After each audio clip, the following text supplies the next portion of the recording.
You're doing what I was doing. It's Just holding the glass. been a long day. I agree. It's been a long day. You should have a red hair. You want to put that in the very beginning? Do whatever the fuck you want. Say it again. Well, again, Do it one more time. Make sure we okay. get a nice, proper ad for it. having a long day. You should have a red hair. You've earned it. That red hair money, baby. Yes. Local brewery.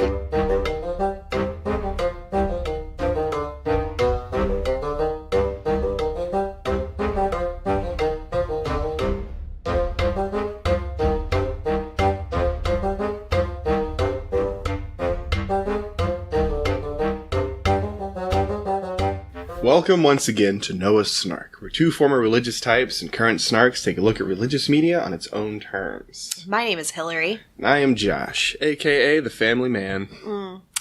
Haha. Guile punched me in the face and told me to go home and be a family man. Guile?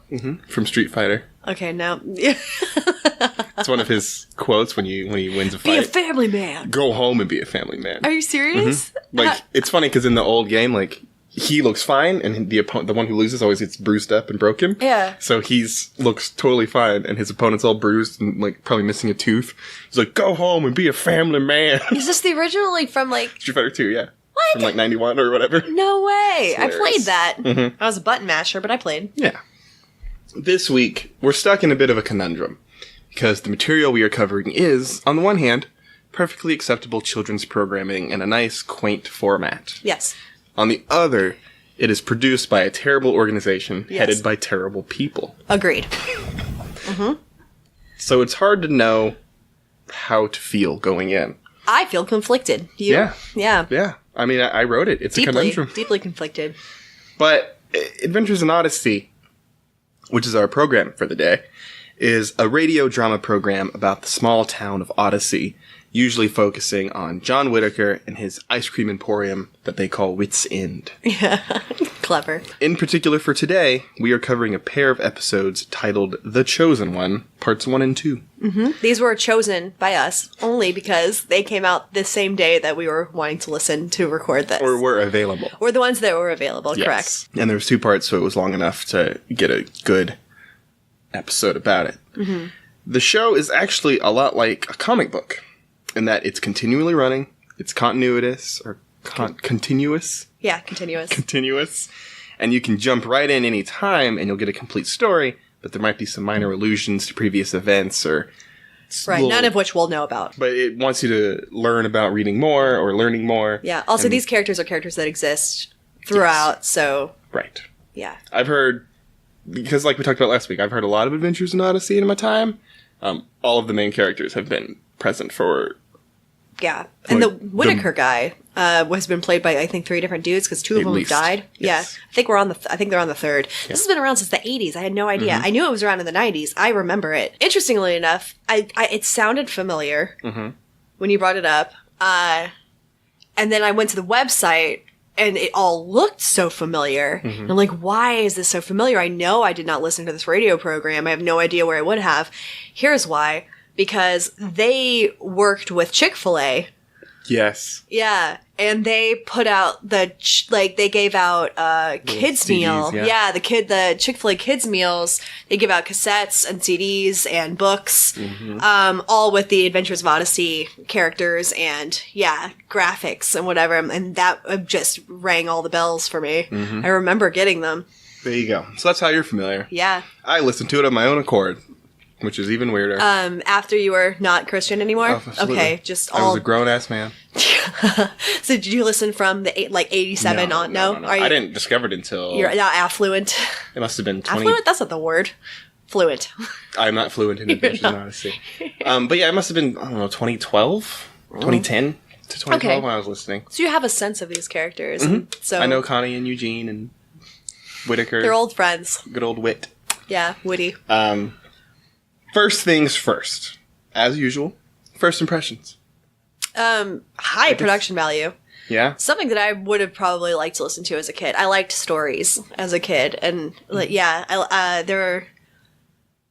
Remember I don't even. This might be a dead end, but I remember there being like promotional things when I was a kid, where like there were phone numbers you could call that weren't like, they were free. They weren't like weird phone numbers. But you could like call a number and they had like a story that would happen every week. And it's like you'd call this number and it had something to do with like a magazine or something that I was like subscribed to. And it would just be like kind of like a radio program, but it's one that you had to like actively seek out regularly. And they'd have like a little, and does that not ring a bell to you at all? I've never heard of that. And I can't think of any examples whatsoever, but I remember really enjoying things like that because it felt kind of like secret, kind of like just go to this secret place and you get like a story. And this is the kind of thing I would have enjoyed. Actual like radio soap operas that are kid themed, and I wouldn't have been bothered by the overt Christian themes. Right, because what are they to you as a child? Yeah. It's all magic. What do they mean to me now as an adult? I don't care. Now they can make me cranky, but yeah. Yeah, so mine are pretty similar. I've heard it before, so it's a little hard to do a first impression. But I have looked up Adventures in Odyssey in the meantime to see if they had like a podcast or something. Because honestly, my favorite type of podcasts are just long-running stories. Yeah. Or short-running stories. That doesn't surprise me. That are continuous, like fictionalized. Yeah. It's like reading, but it's an audiobook, you know? Yeah, I don't like those at all. I love them. That's what I do. I can't stand them. Yeah. I can't listen to books on tape either. I get that. Yeah. It's weird because I don't listen to actual books on tape. I think it's because they're so long. Yeah. You know what I mean? They're so, like 14 hours. I'm like, I listen to Harry Potter because I don't have time to keep rereading Harry Potter. So going to sleep to Harry Potter, having Harry Potter there when I'm cleaning my house, like that's a different thing. It's a nice, comforting, I already know the story thing. I don't have to pay attention. Shout out to We're Alive. That's one of the better ones. It's a great one. It's about zombies. Well, I've heard of that one. There's another one that was really big that I know you know. Welcome to Night Vale. I do know Welcome to Night Vale. I don't like it. I didn't like it. I tried real hard. No, nothing against those guys, but that's not my thing. I like facts. Yeah, Welcome to Night Vale did not work for me. I think it's just that it was too random. There didn't seem to be a contiguous storyline.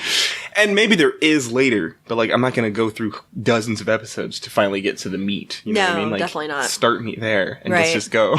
When I find a new podcast, I listen to the most recent episode, and if that intrigues me, I'll go back to the beginning because I have a sense of where they're capable of going, and then I'm more comfortable listening to them find their feet and stuff. Yeah, when I hear a storytelling podcast though, like the ones I'm talking about, I definitely start at the beginning. You have to start at the beginning. It's a story. And it's like, and if the beginning doesn't tell me that there's a story going on, because Night Vale, I heard like 10 episodes, and there was never a continuous thing. Yeah. So I was like, I don't care about this anymore. It's hard to care. Yeah, I guess it would be like one of those, like, I will never understand people who read the last chapter or the last sentence of a book before they read it.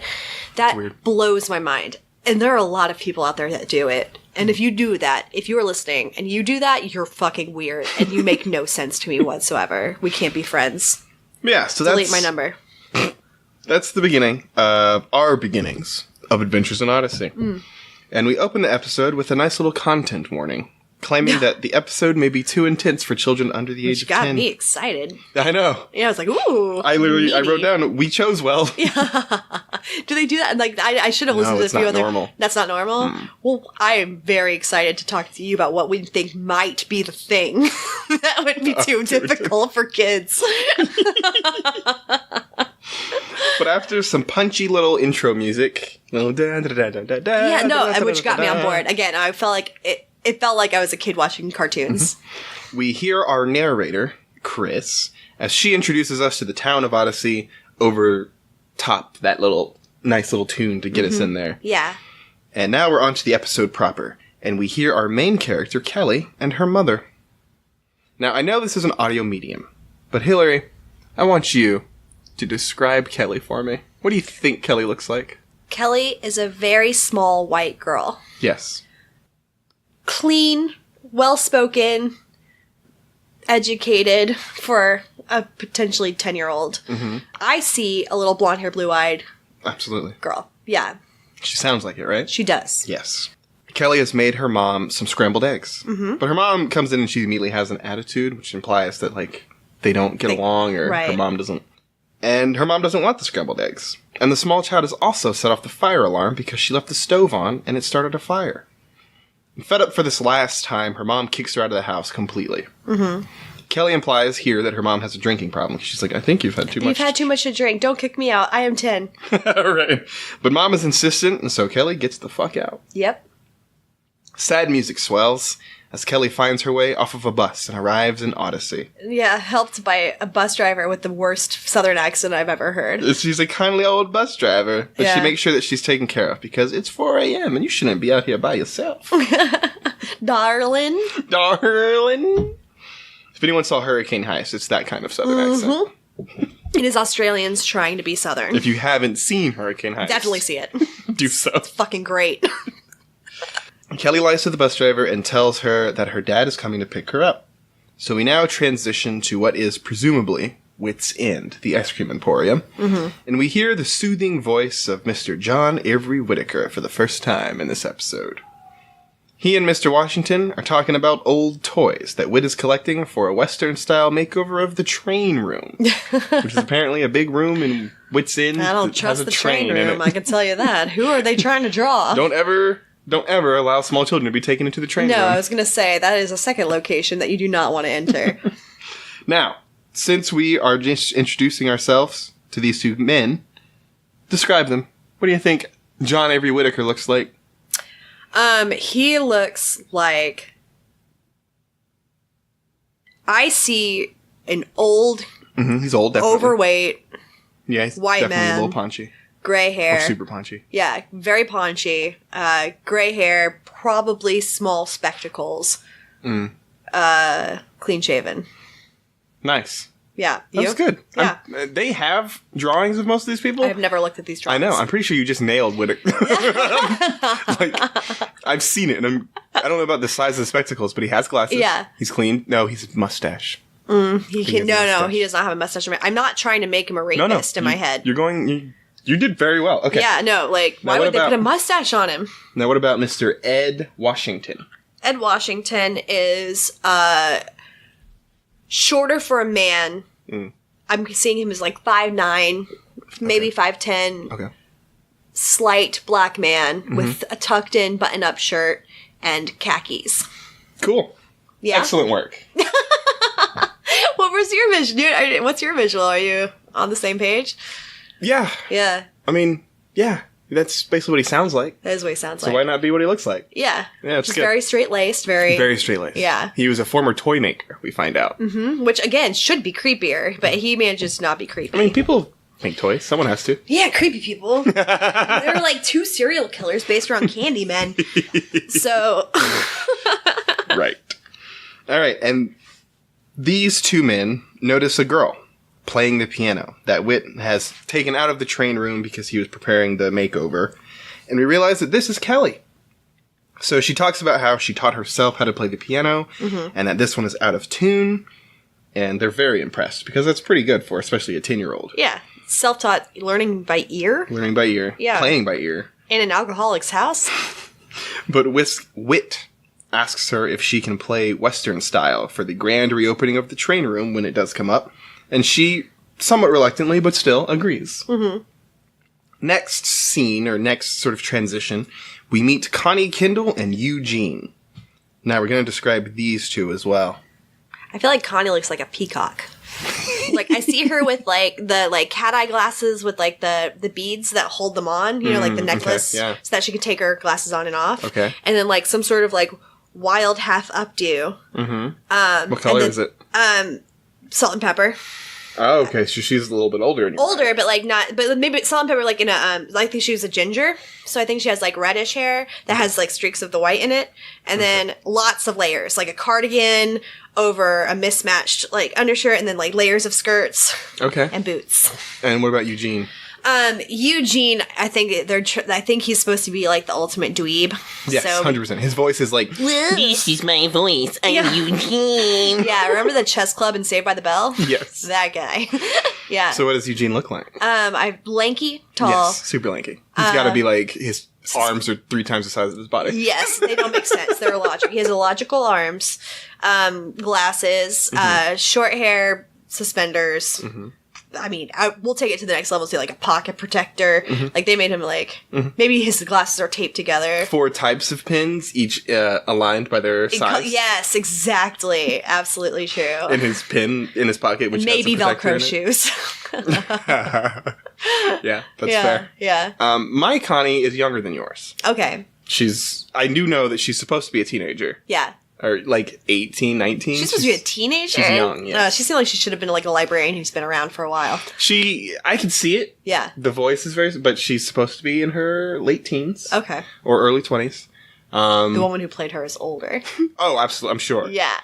But No, that's what it's supposed to be. Okay, cool. I always thought of her as a brown-haired girl. Yeah, Obviously, a brunette. Is that what you're trying to say? A brunette. A brownette.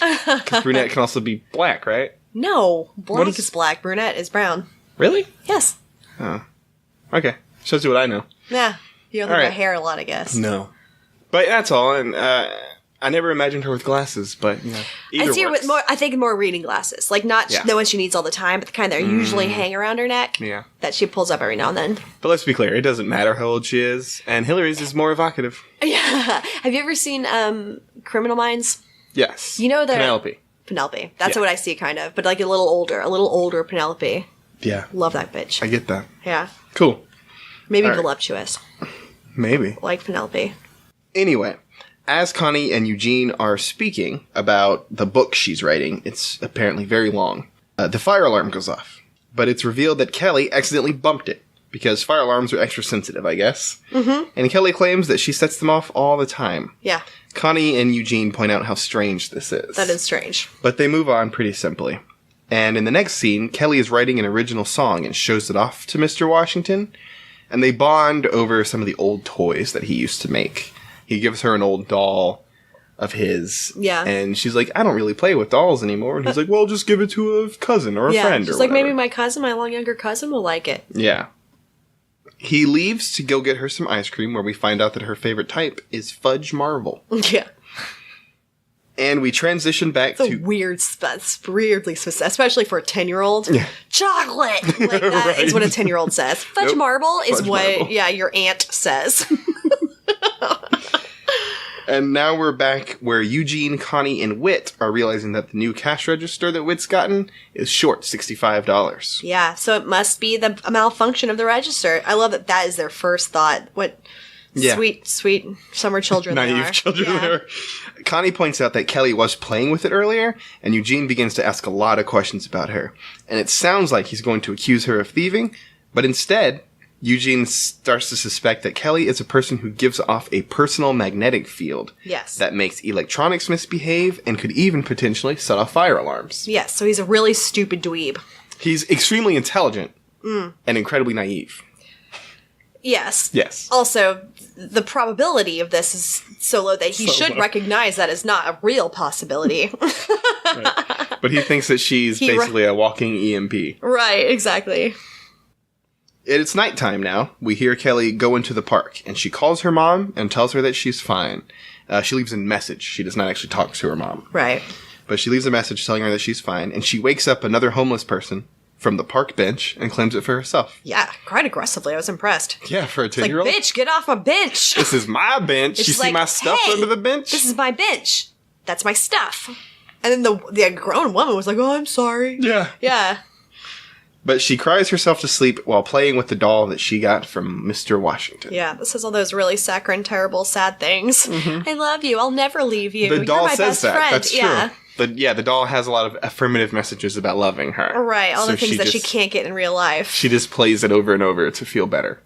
The next day, Mr. Washington and his daughter Tamika are discussing the anniversary trips that he and his wife are taking to some tropical sounding place, and they're leaving the kids alone for 4 whole days. Tamika, Mr. Washington's daughter, leaves the room to go to the bathroom and catches Kelly smoking, and Kelly threatens her so that she won't tell anybody.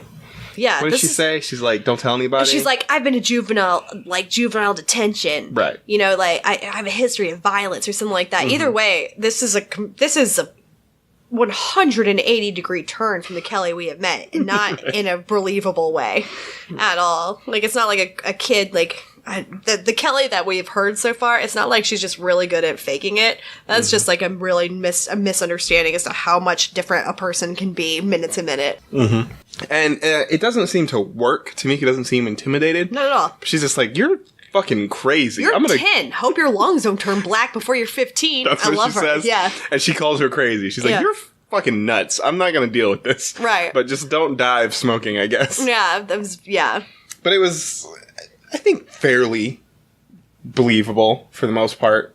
What?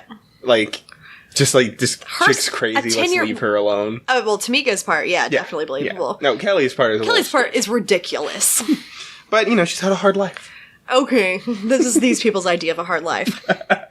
Now, Kelly comes back into the real world, the world of Wit's End, and she interrupts Connie while she's writing her book. Which is a nice way to exposit about some past events from other episodes. Connie's talking about her former love life. She had a boyfriend. Did you recognize any of these storylines? No. No? From past listings? I know one of the couples that she mentioned. Okay. But no, I didn't. No. Well, one of them was like Whit, right? Was what? His son. Oh, okay. Yeah. Okay. Whit has a son. At least one. I think one died. No one cares. This whole book is about the town of Odyssey, so yes. That's how exciting that would possibly be. Right. But Eugene asks Kelly a series of questions, trying to figure out if she does, in fact, have a personal magnetic field. Mm-hmm. And Kelly and Connie discuss ideas for the book. Because Kelly is giving such good ideas, Connie mentions that she might write her name down in the acknowledgments section of the book. Mm-hmm. And she asks Kelly her last name so that she knows how to get it right. She doesn't want to tell Connie her last name, because it's embarrassing for some reason. And she runs away without answering anything. Right. Just sort of like, freaks out. This is awkward and weird. I'm running away. She freaks out. It's very strange. It's the weirdest way of like, not even just for a 10-year-old, just like, that varies. Even like thinking of like, okay, so what would be the reason she didn't want her name in there? Like, she's not on the run, like, right. Because she murdered someone, like, her name's not on any kind of, like, maybe there's, like, a missing child report that her mom would not have filed. Right. So, like, there's no reason why she wouldn't want her name in this book that may or may not be published. It was pretty unusual. It made no sense whatsoever. But that's fine. It was just clearly a setup for what's going to come soon. Kelly's weird and cagey, and she didn't want her name in the book. Right. That's really the setup here. And the next day, Whit's gang realizes that the freezer has been left open all night. Because Kelly had been in this room too, Eugene is now fully convinced that she is a walking EMP. Yeah. Whit and the gang begin to throw out ice cream, and Mr. Washington notices that there is one open container that is of the same type as what Kelly earlier claimed to be her favorite ice cream. Fudge Ripple. Fudge Marble. Fudge Marble. Every 10-year-old's favorite. He's growing suspicious. But we move on to Eugene and Kelly, because he tracks her down to ask her more about this magnetic thing. He's trying to get to the bottom of it, and she somehow asks for a ride in his car. I think he wants to go somewhere. Gets real creepy. And she's like, yeah, let's just go in your car. Don't you have a car? Why don't you take me right in your car? And he's hesitant because a car is, has electrics. Yeah. Has electronics in it. Right. And he's like, oh, yeah, my car with the sensitive... My car with the sensitive electronics and the highly... The computer bleep. Right. Yeah. And, yeah. But she takes his hesitation at letting her take a ride in his car as embarrassed of being seen with her, in her own words, because she's not very pretty. Yeah. Which is an extremely weird thing for a 10-year-old to say. So fucking weird. And also, way to take this to a level that it did not need to be at. Yeah. He's just like, oh. And then he instead of being like, what? Like, he was like, oh, no, that's not that. You're, like, no. Grown man. Mm-hmm. Your reaction to this needs to be very precise. Yeah. Because I'm a grown man. If a child has to get in my car, and I haven't talked to her parents? Yeah. No. But also, if she's like, it's because I'm not pretty. We're like, whoa, I'm backing away from this with because it's funny. Hands up. Kelly's the one who runs off. Yeah. But he would be me. Yeah. No. Like, I'm not pretty enough to be like, I'm leaving. I cannot be standing here anymore. No. I have so many things to do. I think it just became libel. So, I'd find an adult. Like, someone watch this child. Yeah. I'm leaving. Right. Everybody see, my hands, her hands. My hands, her hands. But, like, it's a weird, very awkward moment for an adult man to be subjected to from a 10-year-old girl. Yes, and also his reaction to it was not solid either. Well, he's the ultimate dweeb, as he said. Yeah. But still. Oh, Kelly, I don't want you to think I just want to know more about how you handle forks. Literally a question he asked. Yeah. So in the next scene, Tamika is back. And we missed an opportunity earlier. So let's go ahead and describe what she looks like now. Tamika? Yeah. Ugh, precious. But I see her as being, like, a little tall for her age. Mm-hmm. Is she supposed to be the same age as Kelly? Like 10, 11? I don't think so. I think she she's seems supposed older. to be older. Because I don't think they would leave a 10-year-old in charge of a house for 4 full days. I'm thinking more like 12, maybe 13. Mm-hmm. Maybe 13. I think she might be more in the 12 range. But still maybe more mature than, like, her age. Because she has a very, she's very smart and capable. And I see, she's black. Because Like she's her dad. like her dad. The Washingtons are a black family. And I don't know. I see her being, like, very studious. So, like, I can see her in, like a private school uniform, because I feel like she probably goes to a private school. Maybe. Yeah. Cool. I like to think she has a hair poof. Two. Two. Yeah, I didn't even mention that. I see, like, her, like, the little, like, pigtail poofs. Oh, I was going with one of the big poofs. Like, you just tie, like, a band just around straight it. to the back. Yeah, so you have, like, a Yeah, I can poof see and that, but I another see it poof. as, like, the two. Yeah. Yeah. But either way, she's got cool hair. She has cool hair. I think she's good at science. Yeah. She tells Whit about how she caught Kelly smoking and about how Kelly threatened Tamika with her so-called history of violence. Yeah.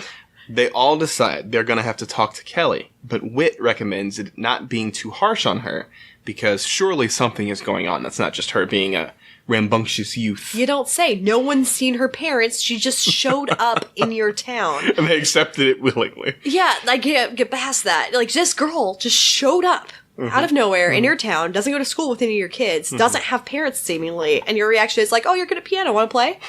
Want some ice cream? Okay, bye. While having this conversation, they hear Connie downstairs, who is freaking out because her book has been completely deleted from the hard drive. That's 637 pages! Yeah, too many.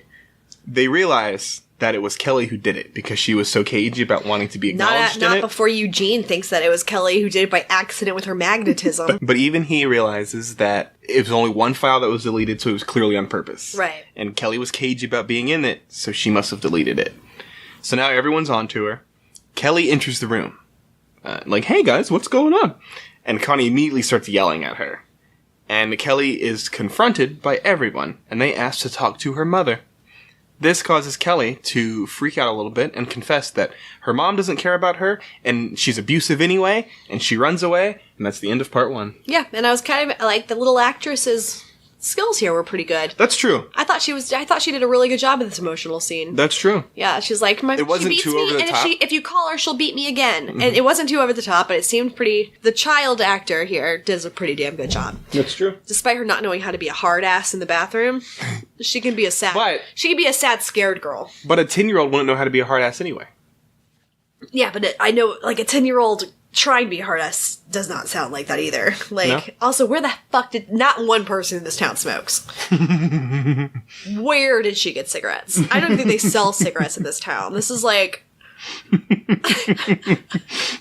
this is Stars Hollow, but to like the nth degree. On to part 2. We open right where we left off, with Connie threatening to wring Kelly's neck because her book is well and truly gone.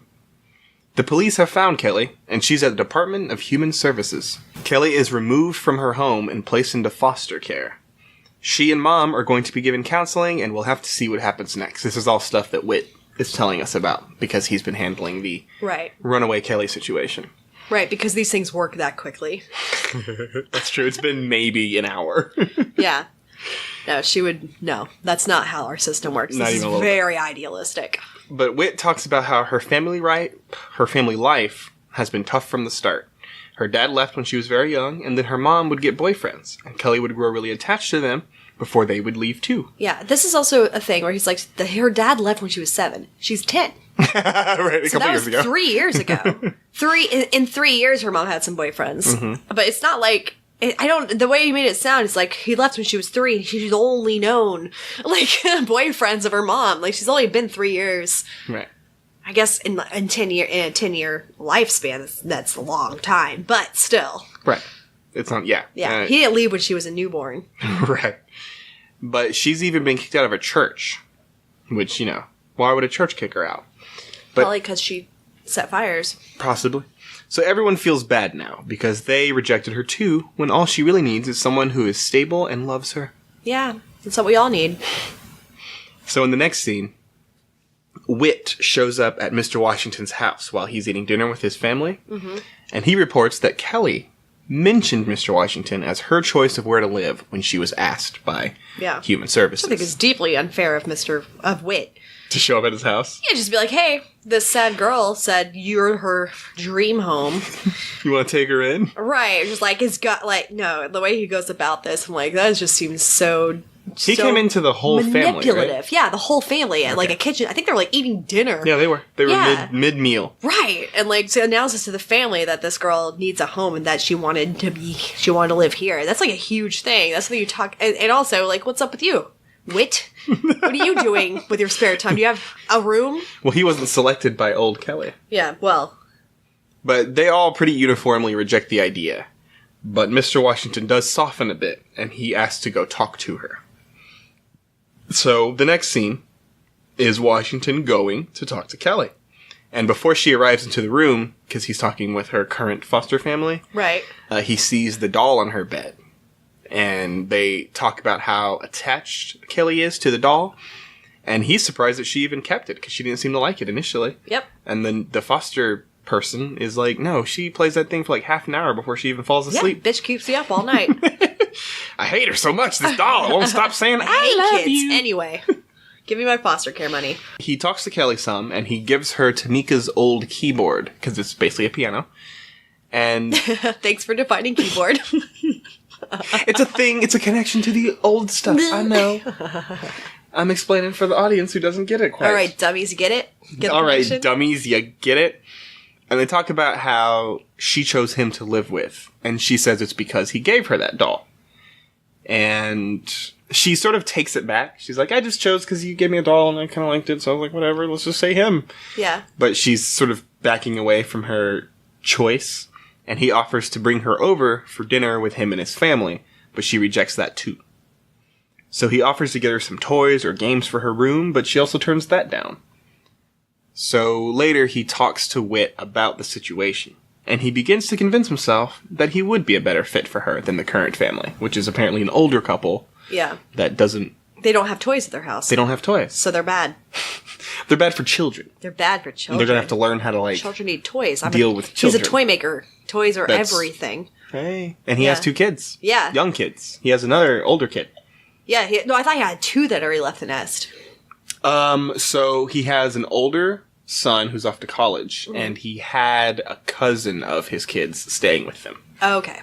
I don't know why he left, but he's gone now. Okay. So he has had 2 leave the house, but one was not technically his. Gotcha. So now he has a son and a daughter still in the home. And as we know, Tamika is 12 to 14. Ish, yeah. And Marvin, her younger brother, is younger. We're younger. So he's probably around 10 anyway. Marvin was funny. Yeah. Whit tells Washington to go talk to Eugene because it's revealed that Eugene was a foster child himself. So Eugene, the ultimate dweeb, talks about how happy he was with his foster family. Again, who's writing this? I'm not saying it's impossible to be happy in a foster family, but man, our foster system's broken. And there is not a lot of light there. Well, Eugene had a very positive experience. He had a great experience, yeah. And he felt particularly special because he was chosen specifically, which made him feel pretty cool because instead of just being born and that's your kid now, he was chosen. He felt chosen. Yes, out of a whole hat. Yeah, this is the kind of thing that you teach kids to make it easier for them to be against abortion. Because you're like, no, there are options. There are options out there. The foster system is fucking broken. Nobody has homes. Everyone's sad. None of that's true. But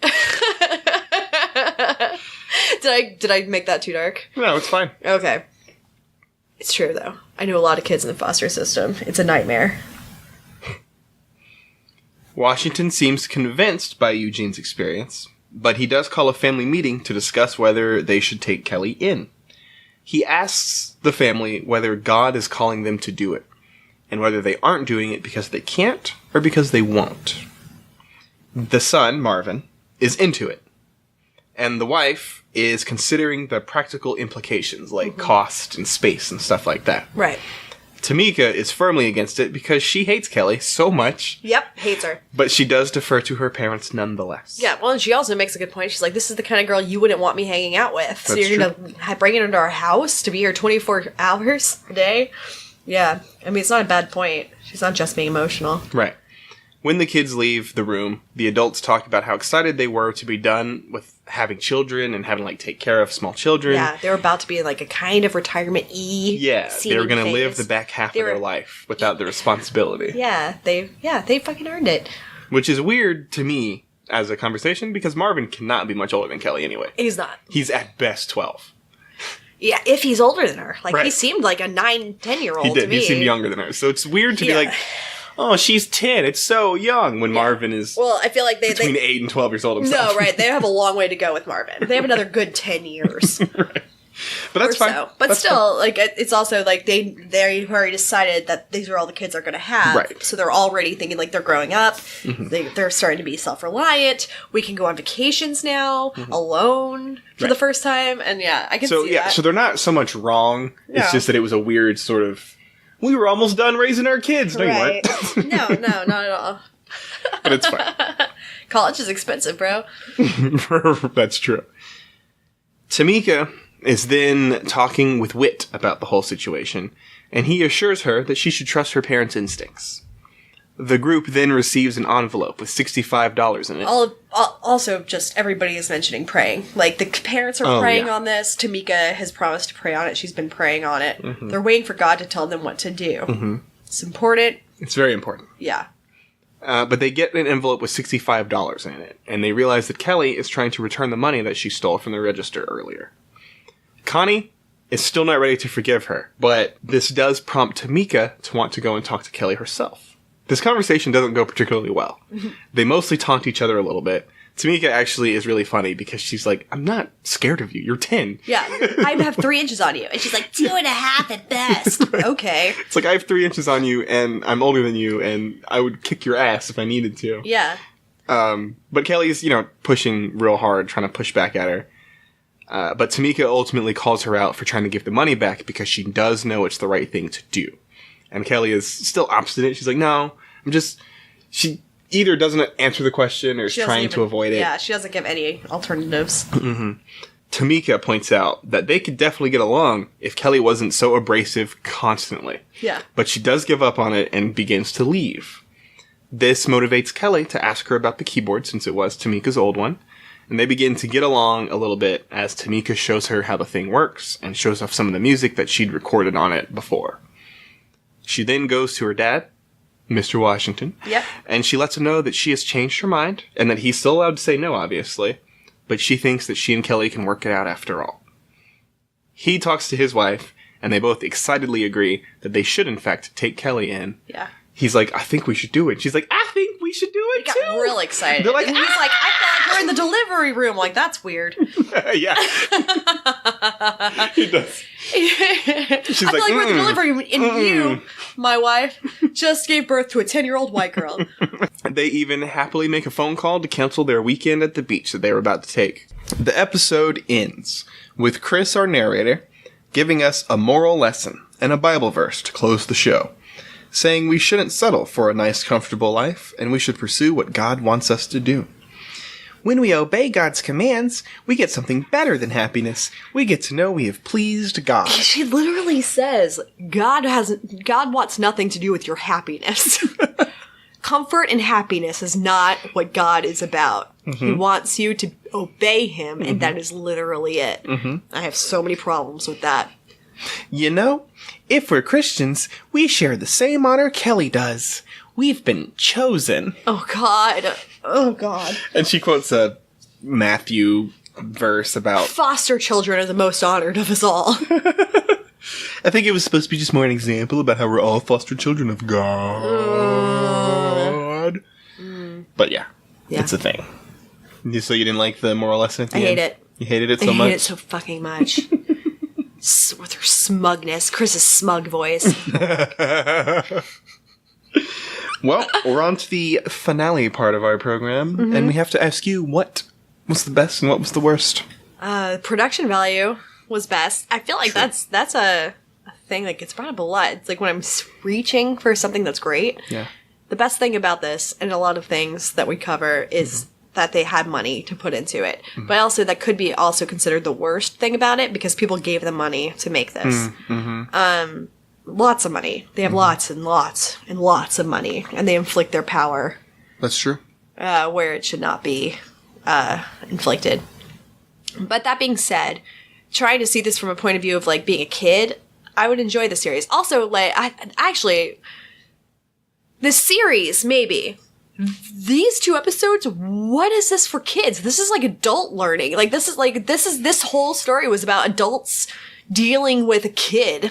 And, Well, adults need to learn Bible stuff. They do, but this is for kids. Like, this show is made for kids. It's supposed to be an alternative to Saturday morning cartoons. That's actually what they said.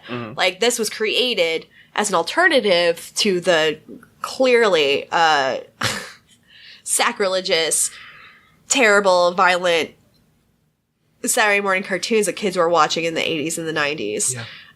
Skeleton warriors! Yeah, fuck yeah. But if this is not the storyline that I think any kid would really be able to relate to or understand or care about whatsoever, and it wasn't like adult themes in the fun way, it was adult themes in like, it's literally like adults deciding whether they should let a child into their life or not. It's weird. Yeah. I don't know what kid would listen to this and be like, I relate to any of this. Well, you don't always have to relate so much as learn a life lesson. What would be a life lesson? That God doesn't give a shit about your happiness and do what he says. Oh, I guess you're right. And you'll be chosen. Lesson learned. Lesson learned. So what was the worst? I think I just Oh, okay. I think I might have just That's smooshed. fair. I swooshed them together. You smooshed them. Yeah. They're smooshed. I'm gonna go with the best being. Don't struggle. Don't hurt yourself. You can reach as far as you want to reach, but you can also quit. The best of this Adventures in Odyssey is going to have to be what Hillary said, just the general quality. Yeah. It's acted well. Yeah. The script isn't totally ridiculous. Yeah. It's not great, but it's not terrible. They're like, the characters are kind of super straight-laced and naive, but like...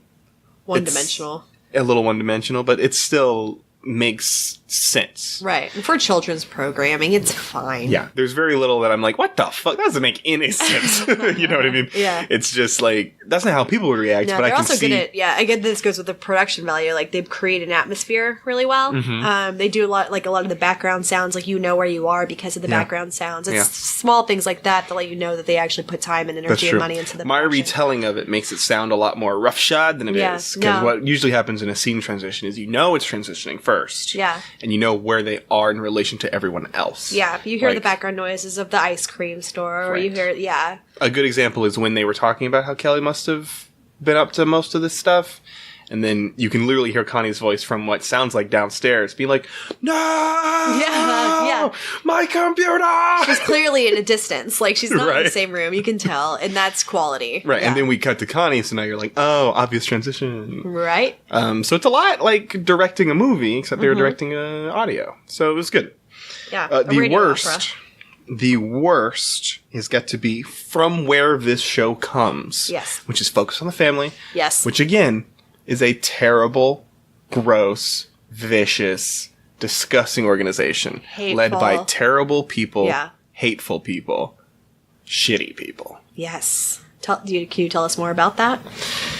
It's just they are one of the front line groups against everything that is progress in American society. Right. You want gay couples to be able to adopt kids? No, They don't. they You want them to don't. be able to get married? No. They don't. You want to be able to, I don't know, have a TV show that's not about Jesus? They don't. Yeah. No. Basically everything that constitutes progress. And if you don't think that constitutes progress, I'm sorry that you're so wrong. Yeah. But they basically fight against everything that is moving past a very strict and ridiculous interpretation of their religion. Right. It's an evangelical group. So Yes. that tells you what level of religious they are. Yeah, like, I don't care if you're religious. I've said it multiple times. Again, be stick religious. to your own lane. Hang Right. out with your people. Don't inflict your religion on others. And we can be friends. No, Just yeah. don't pretend that you have rights over my entertainment. Don't think body. that your beliefs have anything to do with mine or my life or, Right. yeah. But they don't. They are very hardcore Aggressive. evangelical fundamentalist Christians who want to influence and shape the entire culture. Right. Usually done through, or not usually, often done through a misinterpretation, and I would say purposeful misinterpretation of science and data and facts Right. and the notion of truth. Which explains their connection with Chick-fil-A as well, which is A little bit. notoriously known for being, like, putting their money towards anti-gay rights. True. Yeah.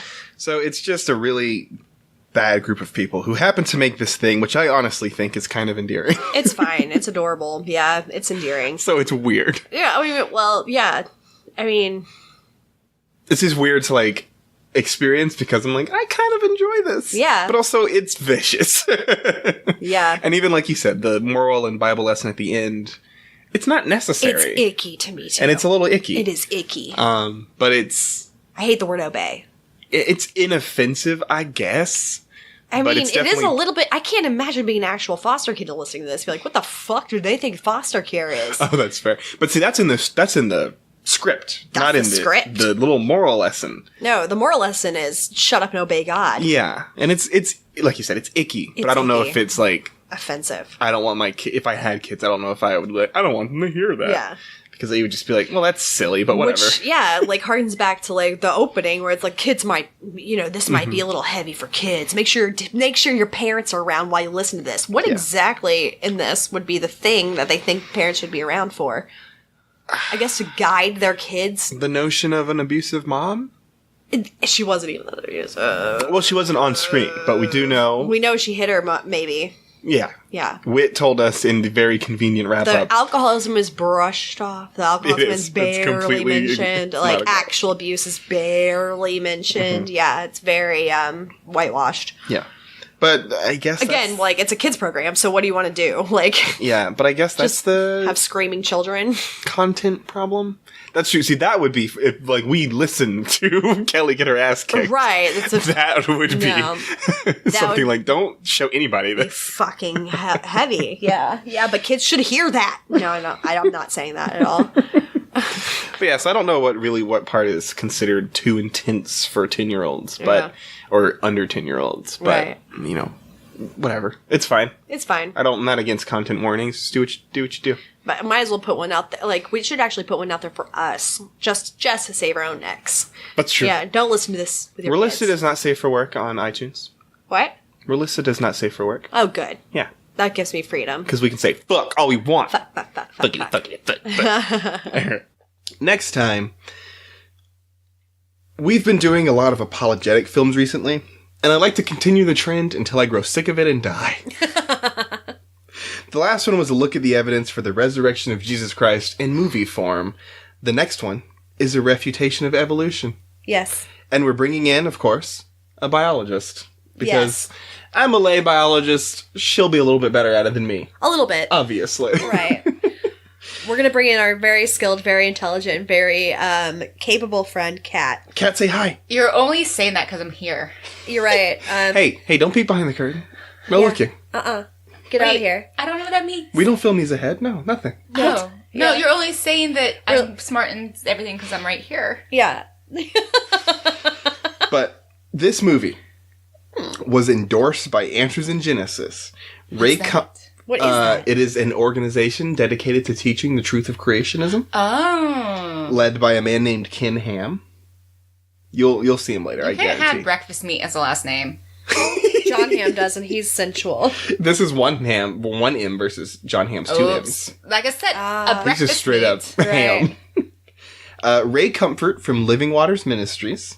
He's another guy you're going to get familiar with, Hillary. Goody goody. Okay. Tim Wildman from the American Family Association, which is a group of absolutely disgusting people based in Alabama. And Gary Bates from Creation Ministries International. Is his middle name? All of this is making my Gary stomach D. Bates. really hurt.